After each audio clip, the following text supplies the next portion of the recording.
নিঃস্বার্থে ভালোবাসে শুধু আমার মা। বলে নিঃস্বার্থে ভালোবাসে শুধু আমার মা।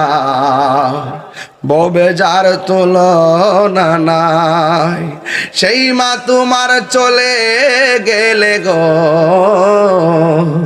সেই মা তোমার চলে গেলে সার হইব কান্দন। এই জগতে কেউ হবে না মায়েরই মতো। সবাই, এই জগতে কেউ হবে না মায়েরই মতো।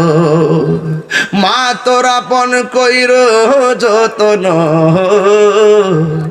মা তোর আপন কইর যতন, মা অমূল্য ধন। এই জগতে কেউ হবে না মায়েরই মতো।